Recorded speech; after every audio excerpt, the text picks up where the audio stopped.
جیسے آج کے زمانہ میں یہ کہا جاتا ہے کہ جی حضور علیہ السلام کے زمانہ اقدس میں کوئی سنی تو موجود نہیں تھا، اور مکس اپ کر دیا جاتا ہے. اب یہ بھی بدعت ہے. اب اس کی اصل جو ہے وہ شریعت میں موجود نہیں ہے اس قول کی. اور وہ کیا کہتے ہیں؟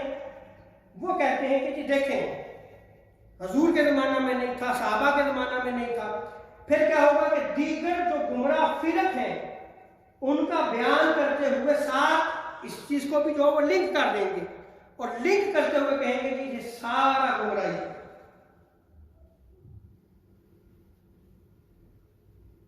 اب جو انہوں نے کہا کہ یہ چیز ہی گمراہی ہے، اب اس پہ میں جو ہے وہ حدیث دیتا ہوں کہ یہ گمراہی نہیں ہے. اہل سنت و جماعت کہاں سے جو ہے یہ ٹائٹل ملا؟ یہ ٹائٹل جو ہے وہ کسی امام نے نہیں دیا، یاد رکھ لیں. یہ امام کا دیا ہوا نہیں ہے، یہ خود حضور علیہ السلام کی عطا ہے. حضور نے یہ ٹائٹل دیا ہے.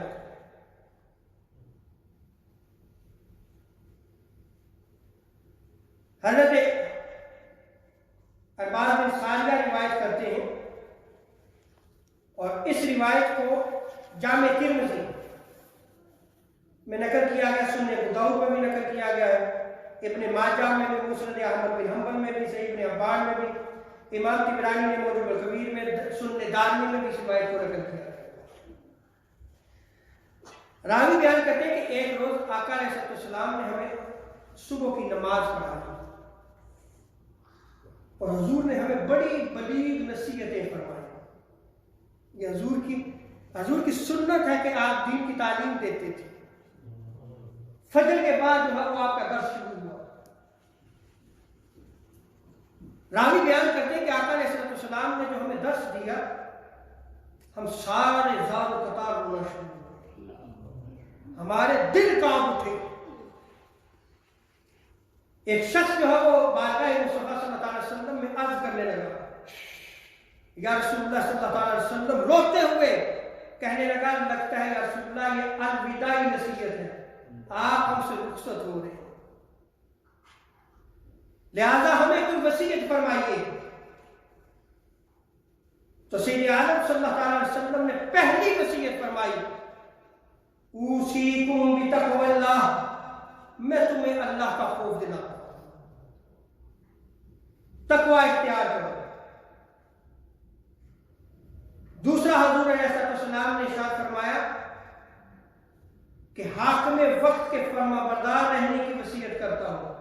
اگر وہ دین کے مطابق چلتا ہے، دین کے مخالف نہیں ہے، تو تم اس کا حکم مانو، اگرچہ جو ہے وہ ایک حبشی غلام تمہارا حاکم بن جائے.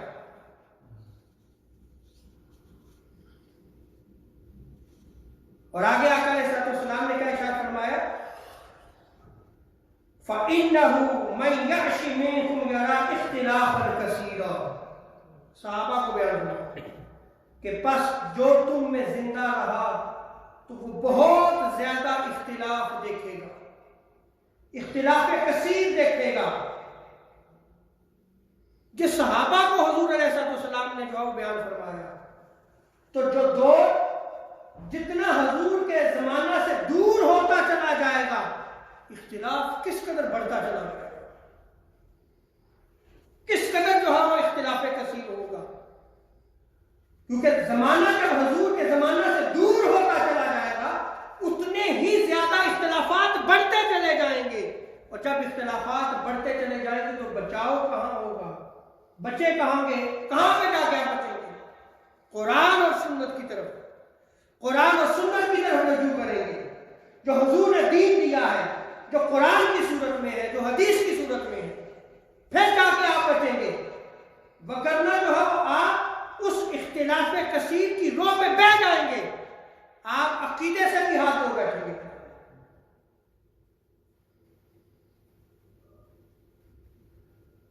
اور آگے آقا علیہ السلام فرماتے وَإِيَّاكُمْ وَمُحْدَثَاتِ الْأُمُورِ، دین میں نئے کام جاری کیے جائیں گے، ان سے بچتے رہنا.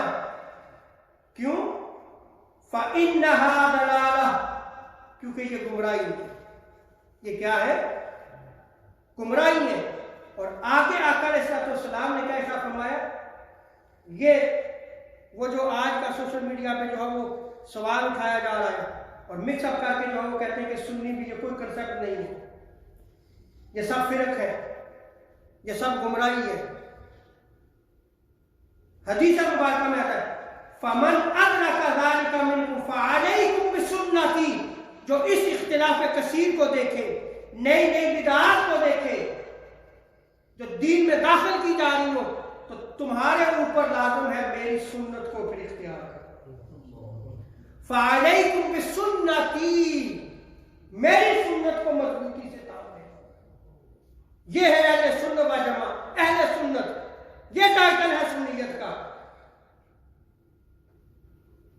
کہ تم میری سنت، میرے طریقے کو اختیار کرنا، میرے طریقے کو نہ چھوڑنا، میری سنت کو نہ چھوڑنا، اس کو مضبوطی سے پکڑ لینا.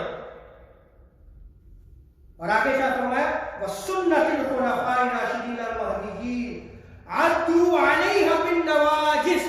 حضور نے ارشاد فرمایا کہ پھر تم خلفائے راشدین المہدیین کی سنت کو بھی مضبوطی کے ساتھ تھام کے رکھنا. یہ ٹائٹل ہے جو حضور علیہ السلام نے عطا کیا. اور آگے آپ کہہ سکتے ہیں کہ جماعت، آئیں اس کو بھی دیکھ لیتے ہیں حدیث مبارکہ میں. جامع ترمذی کتاب الفتن میں اس روایت کو نقل کیا گیا، اور امام ترمذی نے جو باب قائم کیا ہے، باب ما جاء فی اللزوم الجماعہ، کہ جماعت کا دامن مضبوطی سے تھام کے رکھنا، یہ باب قائم کیا. محدثین کا بھی یہ عقیدہ ہے، وہ بھی اہل سنت و جماعت سے باہر نہیں نکلتے. اور اہل سنت و جماعت کون ہے؟ حنفی، شافعی، مالکی، حنبلی. وہ اس ٹائٹل سے باہر نہیں رکھتے، کیونکہ یہ ٹائٹل آقا علیہ السلام کا عطا کیا ہوا ہے. حضرت عبداللہ ابن عمر رضی اللہ تعالیٰ عنہما روایت کو نقل کرتے ہیں، قال قال رسول اللہ صلی اللہ علیہ وسلم ان اللہ لا یجمع امتی، اور قال امت محمد صلی اللہ علیہ وسلم علی الضلالہ. حضور شاہ فرماتے ہیں کہ میری امت جو ہے وہ کبھی بھی گمراہی پہ اکٹھی نہیں ہو سکتی. وَيَدُ اللَّهِ مَعَ الْجَمَاعَةِ، اللہ کا ہاتھ جماعت پر ہے، اللہ کا ہاتھ جماعت پر ہے. یہ ہے اہل سنت و جماعت.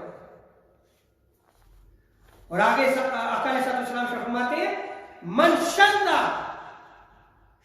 الی النار، جو جماعت سے جدا ہوا وہ آگ کی طرف جائے گا، آگ میں ڈالا جائے گا، جہنم میں جائے گا.